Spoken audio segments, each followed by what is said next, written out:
Great. Morning, everyone. Morning. Yeah, How are you? Good. Okay, cool. So I'll do a bit of an intro into the speaker series. So this is the Redesign speaker series. What we say is that Redesign is where young professionals grow faster together. And why we say that is because we actually believe in training people practically and in community, because we believe, and we've seen it, that people actually grow faster. So we've actually had this speaker series because of a conversation that we had with different people around how hard it is to manage clients. Your hosts for today are me, Lillian, who is the program lead of Redesign, and Gideon. I think I'll let Gideon introduce himself. Hi, I'm Gideon. Yeah, he is our business development manager. Okay, cool. And we are happy to have our guest, who is Melanie Hapisu. She is a digital marketing expert, CEO and founder of Digipath Africa, and our own Redesign head trainer. She's a special guest. She loves to, I think how she normally puts it is that she eats, sleeps, and lives digital 24/7. Yeah, working with so many brands, and she's a wonderful mentor as well. Welcome, Melanie. Thank you. Nice to see everyone here. Looking forward to the amazing session. Yay. So we're really glad to have you in. I think just to start us off and set the whole mood of the conversation, I'll let Gideon just take it away. All right, great. So just to give a highlight of what we'll be doing for this session, we'll have a brief story to set context just for the questions that we're going to ask Melanie. And then in the end, we're going to have now a Q&A session where we'll just open it up to everybody just to chip in and ask questions. But along the way, if you feel like you have a question based on something that you said, please feel free to put it in the chat and we'll refer to it towards the end. All right, great. So maybe I can kick us off with the small narrative we have before we start the interview with Melanie. All right, so for today, our story is about Diana, who is an upcoming graphic designer based in Nairobi, Kenya. So Diana, who is in her third year in university, started off doing volunteer work because she wanted to get some experience in graphic design, but she really didn't think about how she should start getting paid for it. She eventually got a volunteer role at a busy website agency with some connections. After 3 months, the website agency saw that she did some good work and gave her more work and responsibilities. This situation naturally got Diana thinking that she needs to, start getting paid and stuff. So she eventually started having that money conversation, because after the 3-month period as a volunteer, that's where she felt she was at. She also felt that it was a huge emotional burden for her. So after some time, she eventually mustered the courage and decided to go for it. So one Monday morning, Diana went to the website agency boss, showcasing the amount of work she had done and the quality, and she asked the boss for compensation going forward. So the owner of the agency agreed to take her on board as a freelancer through a verbal handshake agreement, and the pay was around 15,000 a month. She was excited on landing her first paid gig, and she thought the stars were aligning for her, or maybe that's what she thought. Not long after, the bulk of her work doubled, and there were more revisions requested on her designs. One of the nights as she was sending in work, she notices that the company tagline on this email signature read, "Our clients value us for our compliance and not our creativity." And that got her feeling wasted.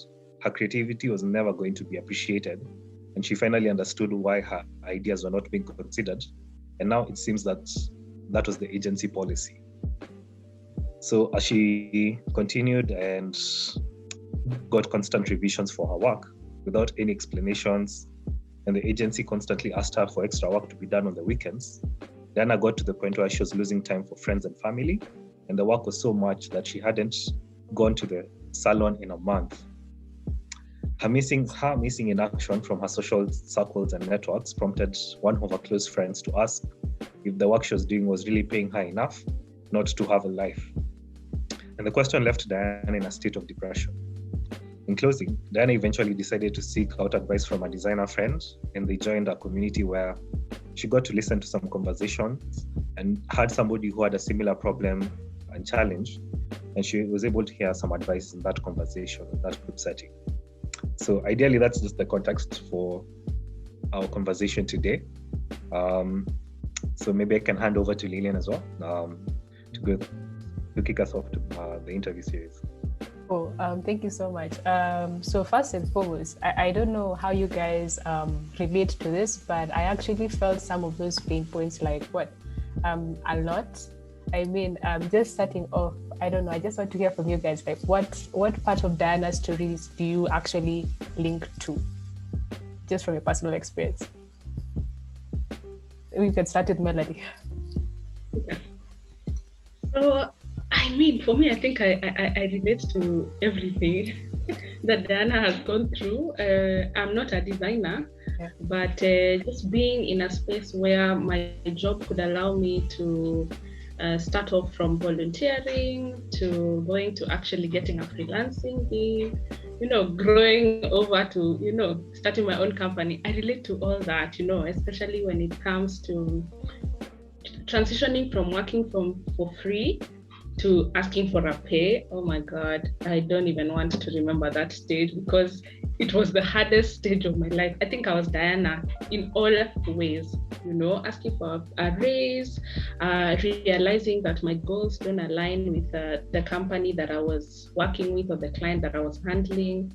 So I think I've experienced quite a bit of almost everything that she was going through. As Gideon was telling us the story, I was just like, was that the younger me? I'm not old, but was it like 3 years ago, Melanie? Yeah, so I totally relate.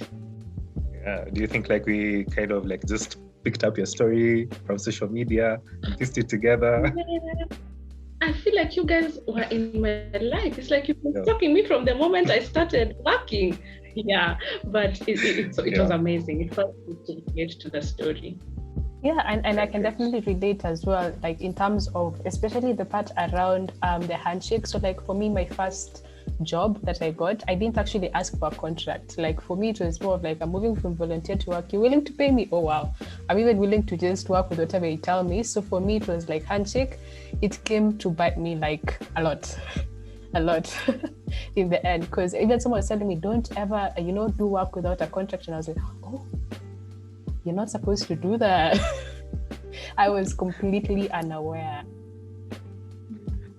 I think for me, I think for me, like what I related to the most, I think my source of frustration was a lot of things that I've done, especially like consulting. I think I started out maybe in 2016 and was not having like a standard of success. Like ideally from the beginning, having an agreement, okay, this is what success looks like. Yeah. And so like from that point, everything you are doing didn't have anything to be measured against. So it was just like, oh, do these revisions, do this, do that, do this, do that. It was very opinion driven as opposed to actually having something to measure it against. Yeah, so thanks so much, guys. I think Melanie, just starting us off, let's start with Diana's story just from the beginning, right? She's moving from a volunteer and she wants to get paid. So just in your perspective as someone who's gone through the whole journey and you're even hiring like in different capacities, what do you think would be like a successful process for anyone who's looking to work with a client? How can they successfully onboard a client to just kind of reverse that whole kind of episode happening? Okay. I mean, maybe before I get to how to onboard a client, I think it's very critical for me to mention how important the volunteering element of this story was. Personally, I tell people, even for myself, there are so many free jobs I did, so many free internships for long, not for 2 months, for 3 months, and you say, no, 1 more month, before you know it, it's 6 months. So definitely volunteering is very important, especially when you're starting off your career, and then especially in this creative field, because then someone will be like, but you've not worked with any client. And even if you have, they can pull you worked with only small clients. So volunteering is really, really important, then you slowly grow through the journey up until then you can get paying gigs, manage clients on your own and all that. But in terms of how to actually onboard a client from the moment you actually meet this client, you always have to keep your eyes open. For me, I can say to date, there are still mistakes that I do, even when onboarding clients. Trust me, you keep learning new things, the more you get different clients. The way you handled client A is not the way you may handle client B. Sometimes the onboarding process that worked for client A will not be the same for client B. Yeah. So when it comes to onboarding, I just want to highlight that, guys. So sorry, I'll interrupt you, but I really wanted to, I'll just be interrupting just to highlight something that you said that I feel like really is outstanding in terms of there's different ways of, like, you need to actually have a process for each and every person. Like there's one, you can have your template, but it doesn't work for everyone. That is like a very important insight, because most of the time you're thinking you're going to the same meeting and I'll do the same thing. But I think just from what you've said is that you need to be able to customize to each and every person. Even as you go on, Melanie, like I'd really like to know, when did you know you're ready to move from volunteer to getting a job? Like when were you like saying like, now I'm ready? Okay. So previously, I studied IT. I am doing digital marketing. They are two totally different things. Let's start there. So of course, when I was ready to start doing digital marketing, changing from the IT side, of course, then I started with doing very many free things, helping friends. I remember I did an event with my friends, and I'm the one who handled the social media pages.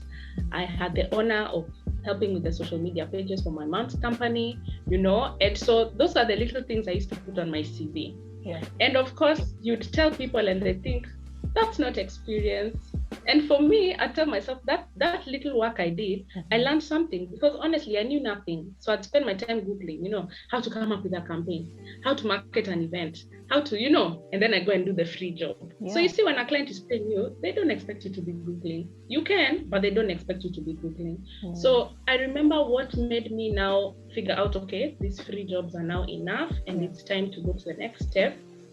I saw an advertisement for a job at an agency that I worked at before, and they were advertising for a totally different role. So they were looking for software developers, and I remember the advert was so interesting because they were saying they're looking for someone to join their team and drink coffee with them at night, and then they had a coffee cup, and the story was so interesting, only for them in the end to say they're looking for a software developer. Yeah. So then I told myself, wow, if I can get to this level of marketing online and make someone feel like if it was a software developer reading, they'd feel like, hey, let me apply. By then, that was the beginning of everything. So I told myself, with this little experience I have, let me keep practicing. So I actually took up one more free gig, and I was able to practice some of those things. Of course, now my research changed to, how to write creative copy, how to write convincing copy that will convert people. Yeah. And after working with that one person for 3 months, then I realized, you know what, it's time. I'm ready. And I confidently went for a job interview with my volunteering experience. Please note, these are jobs I was doing for free. Yeah. And of course, I didn't go for one interview. I went for many. And, they'd be there, listen to you. Some would not ask for my CV before. So during the interview, you talk, and they're like, wow. Okay, so you have all that. Any working experience? And I'm like, yeah, I worked for my mom, my friends, and they look at you like, okay, please, can we have real working experience? So I think at that point, that's when I knew I was ready, because then I had learned enough. So that's the number one thing. You know you're ready when you've learned enough. Yeah. Number two, when you can comfortably do tasks on your own without too much supervision. Nice. Honestly, supervision never ends. Personally, I've never seen a client who you send work and they're like, good, no changes. I've never seen a client like that. So trust me, there'll be a little bit of supervision or a little bit of comments, but once you see that reducing, then you should know you're ready to graduate from doing free jobs to doing paid jobs. Yeah. That's really cool. So I think I just want to put out to guys who are listening in that whenever you want to transition, look at how much supervision is needed for you to do your work. So if people are actually doing less supervision of your work, then you're ready for that. And take the leap. Like Melanie took the leap. She saw a job, wasn't even advertising for her role, and she went on and get it, to actually go and get it. So guys, please make sure to reach out and leap for it, and also build your skill to the level where people don't have to correct your work as much. When you figure that point, you'll actually be ready. And I think something else that you said that was really important is that this kind of volunteer work is actually like real, work experience. So put it on your CV, guys. All the volunteer work you do, it is actually worth a lot. It actually shows. So our portfolio is just a compilation of projects that you do, volunteer or not. Make sure to have them there. So ideally, we're in Diana's story whereby she's now ready for this leap, just like you are. So take us through how you are able to negotiate your salary, your first salary, and maybe what you think you could have done better, or what you did really, really good, and say like, this is the mix that I would actually tell Diana to be able to do to really be able to get the kind of salary that she would be wanting. Okay. So honestly, my first digital marketing job was a full-time job, not a freelance kind of gig. Yeah. And I can't really say I negotiated salary, because then for them, yes, they loved how confident I was with my free experience, my volunteering experience. And so even when I was being asked, how much would you want? Being a young person, of course, you want all the money in the world, So you're over there telling them, from my research on Google, they said that someone in this role should earn, 50,000 Kenya shilling, should earn 70,000. And of course, they were so calm. I really thank God. So they didn't react like, oh my God, it's so expensive. So they just listened to me. And then, when I eventually got the job, then I was told how much I was going to be given. So of course, it was more than enough. At the time, I was living with my parents. There are no bills I was paying. Yeah. My work was just to live life and spend that little money. Yeah. So I do my job, of course. So I didn't really negotiate for that first one when I got in. But of course, after my probation period, considering what I had learned and how much experience I had gained, because then it was more of learning on the job and improving. Yeah. Then I thought, hey, I needed a raise. Worst conversation of my life, I'm not going to lie, because number one, you're young. Yeah. Client is looking at you like, okay, what do you need the money for? You don't have experience, even when you think you have experience. And so for me, what I learned when it comes to working with clients, whether it's a full-time job, a part-time job, a freelance gig, when you're trying to negotiate pay, number one, think of how much value you're bringing to the table. Yeah. Put yourself first. I have no apologies about saying that. Yeah. Put yourself first. Number two, you need to ask yourself the amount that you're charging. Are you able to quantify it? You do not have to prove everything to the client, but you need to ask yourself, are you able to quantify it? What is that money for? Number one, you're the expert. So of course, an expert needs a salary. In addition to that, you need to consider some of the costs you'll incur. For example, if your job probably requires you to use data, you need to account for things like that. You need to account for electricity, for example, if you're working from home. Account for airtime for phone calls if you're going to be having phone calls with a client. So you need to think of little things like that to determine, okay, how much exactly should I be paid? You see, in an office setting, there are other things that you need to think about. For example, if you're looking for clients, you need to go and meet those clients. Do you, for example, need money for transport? Do you need money for the entertainment? For example, if you meet them, are you the one buying the client the coffee, or is the client buying you the coffee? You need to think of little things like that, so that even when you're negotiating a salary, if it's a job, then you know everything that you need. If it's a freelance gig, of course, you need to know everything that you need. But the key point here, first of all, what value are you bringing to the table? That's the key question you need to ask yourself when you're trying to negotiate for pricing with a client. Okay, cool. So I'd like to ask, so how does that kind of look in terms of a presentation? Like if I was preparing, because for me, as you're mentioning all those things, I'm thinking around, okay, so I'm thinking about my budget. So I have to prepare my own budget, right? So how would I present it? So let's say we're in such a setting where someone is, or you're like presenting it to a client, how would you present it in a way that would actually be able to show all these things? And then there's always the issue of, that doesn't work for my budget. Your question, it come to, how do you work around that? So how do you present it? And then how do you work around the thing that, every client will always say that, budget, their budget. Okay. Wow. So when it comes to presenting your cost, it's very tempting. Okay, it's not tempting. Your first few quotations or your first few negotiations for a cost, you feel like, it's too expensive. I remember my mom, who is here, thanks for joining. I remember she constantly used to tell me, don't charge cheap, charge for your value. And she'd say it like that. So I'd be like, oh my God, now what is my value?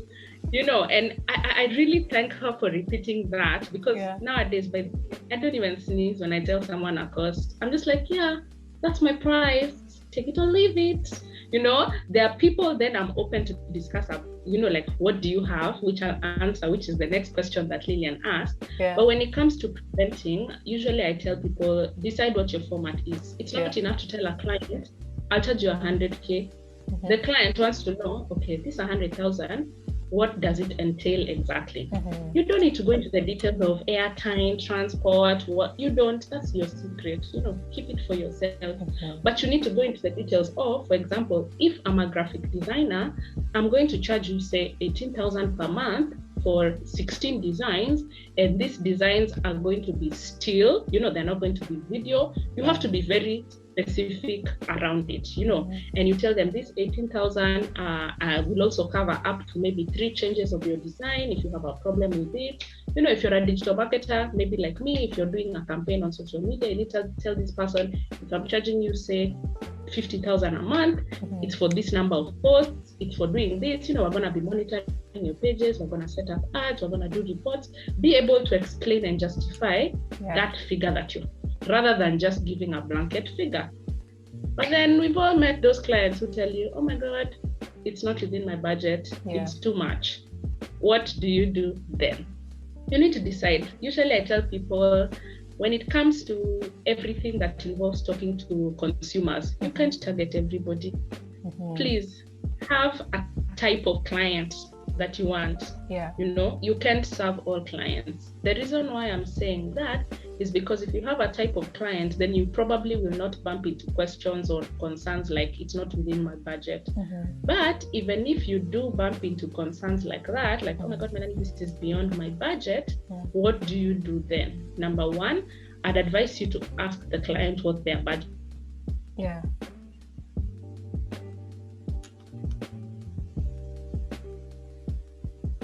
Oh, okay, cool. Sorry about that. And conversion has gotten so interesting, guys. So sorry, not sure where you guys lost me. We're back. And what was the last thing you had to say? So the last thing I had was when you're talking about, goodness, I was writing it down because I'm also writing these points. So the client is actually telling you that you don't fit their budget, right? And you're here, you're explaining to us around how do you go about asking them their budget? Okay. So, because then number one, your type of client. Usually I tell people you need to ask this client from the very beginning, what is your budget? Sometimes it's a lot of work to disturb yourself to do a cost, because again, sometimes you may have a rate card or like a pricing list, but you find that pricing list works for maybe 20% of your clients or the people you're targeting, but it may not work for others. Other people may need you to customize a cost for them. So in this case, from the very beginning, if you see it's probably going to be a stubborn client, just ask them, what is your budget, And if it's something that you can work around, fine. If it's not, please tell the client the truth. There's no need of beating about the bush. But say that their budget is probably, I don't know, say 20,000 Kenya shillings. You need to ask yourself, out of these 20,000 shillings, what services can I provide to this client comfortably? And then what other services out of what they want can I provide uncomfortably? The reason why I'm saying those two things is because sometimes you can stretch yourself a little bit. Remember, we're looking for experience, but we're also looking for money. So sometimes you can stretch yourself a little bit. So the reason why you start off with what you're comfortable with is because you don't want to feel like you're incurring a loss. So you always want to make your money from the word go. But the uncomfortable ones is those services that okay, it will be of benefit if I provide because it goes hand in hand with one of the comfortable ones, but I won't feel too much pain even if they don't pay me fully for the uncomfortable job I'm doing. So that's one way you can go about it. Yeah. But another way, maybe the final way that I can advise that you go about it is come up with packages. Don't just have a fixed price. Come up with a package maybe for small businesses, for medium businesses, and for big businesses. Then depending on who targets you, those are the packages that you dish out. So those two ways will definitely help you when it comes to talking costs with a client. Oh, those are definitely, like, I've had so many tips. So I was just writing them down to summarize for guys. I just want to put them, and then if I've forgotten anything, Melanie, you can just give me a shout out. So first things I wanted to give is a shout out to your mom. That is like the first thing I was thinking is that you have a wonderful team like that was pushing you then and even now. I think it's very important to have people around you that are constantly pushing you and are also reminding you your value. That's actually like amazing. I think, yeah. So the second thing that I think that was really awesome you pointing out. So I'm just thinking about everything you've said around preparing for that kind of a presentation. And I love the way you went to the minute details of saying there are things that you show in your budget to the client and the things that you've put but you won't show to your client. So things like airtime or Wi-Fi, they won't really, most people don't consider that. So if you can put it as an additional charge, that is awesome. Something else that I remembered you saying is that choose what you're willing to do for, like, even if it's for free or maybe with like you're willing to push yourself, but there are things that you're saying like these ones I really need to be paid well for. When you do that, then you can actually create a really cool budget. I think the other thing that was really interesting was that changes. So that brings us to the next point of the conversation, Melanie, where we're talking about the client is actually constantly asking for you changes, or they don't even ask you to change, Melanie. They take down your whatever content you're putting up. If it's in a social media post, they're just actually running down the post and putting up their own.